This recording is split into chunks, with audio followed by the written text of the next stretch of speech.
Hello students, मैं विक्रांत त्यागी एक बार फिर से आप सभी का स्वागत करता हूं आपके अपने यूट्यूब चैनल पर। करंट अफेयर्स के इस सेशन को आगे बढ़ाते हुए मैं नई वीडियो आपके लिए लेके आया हूं। अगर आप में से कोई भी स्टूडेंट्स इस वीडियो की पीडीएफ फाइल चाहता हो तो वो हमें इंस्टाग्राम पर फॉलो कर सकता है और मैसेज करके हम उसको पीडीएफ फाइल प्रोवाइड करा देंगे। दूसरे स्टूडेंट्स, मैं आपसे पूछना चाहता हूँ कि अगर आप के कोई ऐसा मतलब बच्चे हों या आप चाहते हों तो मैं अपने चैनल पर बहुत जल्द टेक्निकल की क्लासेस स्टार्ट कराने वाला हूँ, जिसमें आपका 11-12 की फ़िज़िक्स जो एनडीए, नेवी, एयरफोर्स, एसएसआर इनसे रिलेटेड होगी, साथ में मैथ्स, केमिस्ट्री, ये सभी सब्जेक्ट की क्लास भी मैं आपको प्रोवाइड कराऊंगा। तो अगर कोई भी ऐसा बच्चा है जो इनकी प्रिपरेशन करना चाहता हो, वो जेई मेंस की हो या किसी भी लेवल की, वो हम आपको चैनल पर बिल्कुल फ्री प्रोवाइड कराएंगे और उससे रिलेटेड वीडियो आपको बहुत जल्द देखने को मिलेंगी। तो वीडियो को ज़्यादा से ज़्यादा शेयर किया करो और चैनल को सब्सक्राइब करो, लाइक करो, कमेंट्स करो। चलो वीडियो स्टार्ट करते हैं। क्वेश्चन नंबर फर्स्ट है, वह संस्था जिसने हाल ही में उच्च संक्रमण क्षेत्रों के तेजी से और रासायनिक मुक्त कीटाणु शोधन हेतु एक अल्ट्रा वायलेट, जिसको आप यूवी बोलते हो, कीटाणु शोधन टावर विकसित किया है, वह संस्था कौन सी है? तो आप जानते हो एक संस्था डीआरडीओ ने हाल ही में एक कीटाणु शोधन अल्ट्रा वायलेट कीटाणु शोधन टावर विकसित किया है। बात करते हैं डीआरडीओ की, तो डीआरडीओ का मुख्यालय नई दिल्ली में स्थित है। डीआरडीओ का पूरा नाम रक्षा अनुसंधान एवं विकास संगठन के प्रतिष्ठित प्रयोगशाला laser science and technology centre द्वारा अल्ट्रा वायलेट डिसइंफेक्शन टावर विकसित किया गया है। इसे भारी संक्रमण वाले क्षेत्रों के त्वरित और रसायन मुक्त कीटाणु शोधन के लिए विकसित किया गया है। यह एक अल्ट्रा वायलेट आधारित क्षेत्र सैनिटाइजर है जो प्रयोगशालाओं और कार्यालयों में इलेक्ट्रॉनिक उपकरण, कंप्यूटर और अन्य गैजेट जैसे उच्च प्रौद्योगिकी वाली सतहों में उपयोगी है, जो रासायनिक विधियों से कीटाणु शोधन के लिए उपयुक्त नहीं है। इसे वाईफाई लिंक का प्रयोग करते हुए लैपटॉप, मोबाइल के माध्यम से दूरस्थ परिचालन के द्वारा उपयोग किया जा सकता है। नेक्स्ट पॉइंट, इसे हवाई अड्डों, शॉपिंग मॉल, मेट्रो, होटलों, कारखानों, कार्यालय आदि ऐसे क्षेत्रों में भी प्रयोग किया जा सकता है जहां ज़्यादातर लोग आते जाते हैं। नेक्स्ट, डीआरडीओ की स्थापना 1958 में हुई थी। डीआरडीओ रक्षा मंत्रालय के रक्षा अनुसंधान और विकास विभाग के तहत कार्य करता है। नेक्स्ट क्वेश्चन नंबर 2 की बात करेंगे। मृदा स्वास्थ्य कार्ड दिवस किस दिन मनाया जाता है? तो याद रखेंगे 19 फरवरी को मृदा स्वास्थ्य कार्ड दिवस मनाया जाता है। प्रधानमंत्री श्री नरेंद्र मोदी जी ने 19 फरवरी 2015 को राजस्थान के सूरतगढ़ में मृदा स्वास्थ्य कार्ड SHC योजना की शुरुआत की थी। इस योजना का उद्देश्य हर 2 साल में किसानों को मृदा स्वास्थ्य कार्ड जारी करना है ताकि मिट्टी की पोषण संबंधी कमियों को दूर किया जा सके। यह योजना पैदावार बढ़ाकर किसानों की अतिरिक्त आय सुनिश्चित करती है और साथ ही टिकाऊ खेती को भी प्रोत्साहित करती है।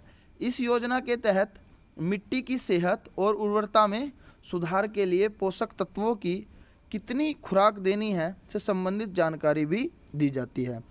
अगर मैं बात करूं 2015 से 2017 तक इस योजना का प्रथम चरण था और इस प्रथम चरण में 10 करोड़ 74 लाख कार्ड जारी किए गए थे। 2017 से 2019 में इसका दूसरा चरण था और इस दूसरे चरण में 11 करोड़ 74 लाख कार्ड जारी हुए हैं। इस योजना पर अब तक कुल 700 करोड़ रुपए से ज़्यादा का खर्चा हुआ है। नेक्स्ट क्वेश्चन नंबर 3 की बात करते हैं। हाल ही में जिस राज्य सरकार ने कहा कि राज्य में अफ्रीकी स्वाइन फीवर का पहला मामला पाया गया है, वह कौन सा राज्य है? तो असम राज्य सरकार ने हाल ही में बताया है कि वहाँ पे अफ्रीकी स्वाइन फीवर के कुछ केसेस पाए गए हैं। बात करते हैं अफ्रीकी स्वाइन फीवर क्या होता है। तो ये फीवर लार्ज डीएनए वायरस से फैलता है। इसका पहला मामला 1909 में केन्या देश में सामने आया था। असम राज्य के 306 गांवों में 2500 से ज़्यादा सूअरों की मौत हो गई है। मैं बात करता हूँ क्या है अफ्रीकन स्वाइन फीवर। यह घरेलू और जंगली सूअरों में फैलने वाली संक्रामक वायरल बीमारी है या वायरल डिजीज़ है। यह फीवर एस्फार विराडे फैमिली के लार्ज डीएनए वायरस के से फैलती है और यह वायरस एशिया, अफ्रीका और यूरोपीय देशों में पाया जाता है। इसके कारण सूअरों की स्किन पर अल्सर दिखना, वजन कम होना, बुखार को तेज़ी से बढ़ना, भूख में कमी जैसे लक्षण दिखने लगते हैं। इस वायरस से इंसानों को कोई खतरा नहीं है। स्टूडेंट्स, यहाँ पर 2-3 वर्ड यूज़ हुए हैं, मैं बता देता हूँ आपको। पहला वायरस, तो वायरस के बारे में आपको पता होना चाहिए कि वायरस क्या है। वायरस सजीव और निर्जीव के बीच की कड़ी होती है।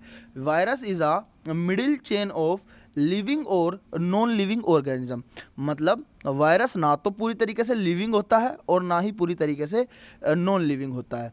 लिविंग के साथ रहेगा तो लिविंग जैसा बिहेव करेगा, नॉन लिविंग के साथ रहेगा तो नॉन लिविंग जैसा बिहेव करेगा।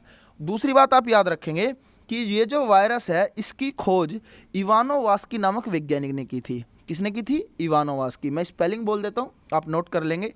IWANOWASKI, इवानोवास्की। इवानोवास्की नामक वैज्ञानिक ने इसकी खोज की थी और इनके द्वारा खोजा गया पहला वायरस, यानी कि इवानोवास्की ने जो पहला वायरस खोजा था वो था TMV। क्या था? TMV। TMV की फुल फॉर्म होती है tobacco mosaic virus. Tobacco mosaic virus. Next मैं बात करता हूँ DNA। DNA की फुल फॉर्म आपको पता होनी चाहिए, deoxy ribose nucleic acid. Deoxy ribose nucleic acid, ये DNA की फुल फॉर्म होती है। दूसरा अगर मैं बात करूँ तो DNA की खोज किसने की थी? तो DNA की खोज वाटसन एंड क्रिक ने की थी। यहाँ तक किसी को कोई समस्या मेरे ख्याल से नहीं होनी चाहिए। अब हम बात करते हैं नेक्स्ट क्वेश्चन की। हाल ही में अमेरिकी पत्रिका फोर्ब्स ने फोर्ब्स इंडिया बिलियनर्स लिस्ट 2019 जारी की है। इस लिस्ट में पहले स्थान पर कौन है? तो मुकेश अंबानी इस लिस्ट में पहले स्थान पर है। मैं बात करता हूँ बिजनेस मैगजीन फोर्ब्स ने the Forbes India rich list 2019 जारी की है, जिसमें रिलायंस इंडस्ट्रीज़ के अध्यक्ष मुकेश अंबानी $51.4 बिलियन की संपत्ति के साथ शीर्ष स्थान पर हैं। उद्योगपति गौतम अडानी $15.7 बिलियन की संपत्ति के साथ दूसरे सबसे अमीर व्यक्ति बन गए हैं। रिलायंस के जियो प्लेटफॉर्म ने हाल ही में फेसबुक और सिल्वर लेक में निवेश किया है। कंपनी के रिफाइनरी और पेट्रोकेमिकल्स व्यवसाय में सऊदी के साथ भी सौदा प्रस्तावित है। सबसे कम उम्र में अरबपति बनने वाले व्यक्ति 39 वर्षीय बायजू रविंद्रन हैं, जो ऑनलाइन एजुकेशन ऐप बायजू का संचालन करते हैं। आप सब जानते होंगे बायजू के बारे में। तो बायजू के जो संचालित व्यक्ति हैं, जो बायजू का संचालन करते हैं, उसके जो ओनर हैं बायजू रविंद्रन उनका नाम है, और वो 39 वर्षीय हैं और वो भारत के सबसे कम उम्र में अरबपति बनने वाले व्यक्ति हैं। नेक्स्ट बात करते हैं नेक्स्ट क्वेश्चन की। किस संस्था द्वारा प्रकाशित लास्ट एट होम रिपोर्ट के अनुसार वर्ष 2019 में लगभग 33 मिलियन लोगों का आंतरिक रूप से विस्थापन हुआ है?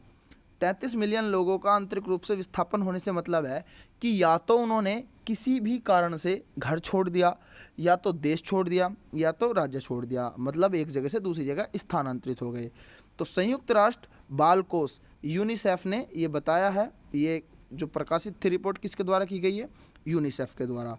रिपोर्ट के अनुसार वर्ष 2019 में भारत में प्राकृतिक आपदाओं, संघर्ष और हिंसा के कारण 5 मिलियन से अधिक लोग आंतरिक रूप से विस्थापित हुए हैं।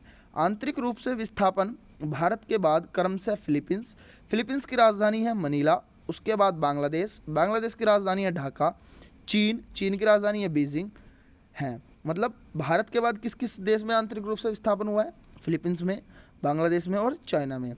आंतरिक विस्थापन में अनैच्छिक चरित्र तथा अंतर्राष्ट्रीय सीमा महत्वपूर्ण तत्व हैं। आंतरिक रूप से विस्थापित व्यक्ति या समूह जो सशस्त्र संघर्ष, प्राकृतिक आपदा या मानवीय आपदा के कारण उत्पन्न परिस्थितियों के प्रभाव से बचने के लिए अपना आवास छोड़ने पर या देश छोड़ने की अंतर्राष्ट्रीय सीमा के अंदर पलायन करने को बाध्य होता है, उसी को हम आंतरिक विस्थापन बोलते हैं। मैं बात करूं यूनिसेफ की, तो यूनिसेफ की स्थापना 11 दिसंबर 1946 को संयुक्त राष्ट्र महासंघ द्वारा की गई थी। 1953 में यह संयुक्त राष्ट्र का एक स्थायी हिस्सा बना और यूनिसेफ के गठन में पोलैंड के चिकित्सक लुडविक सासमन ने प्रमुख भूमिका निभाई थी।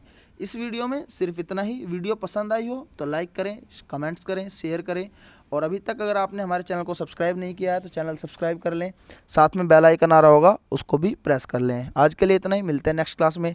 Thank you.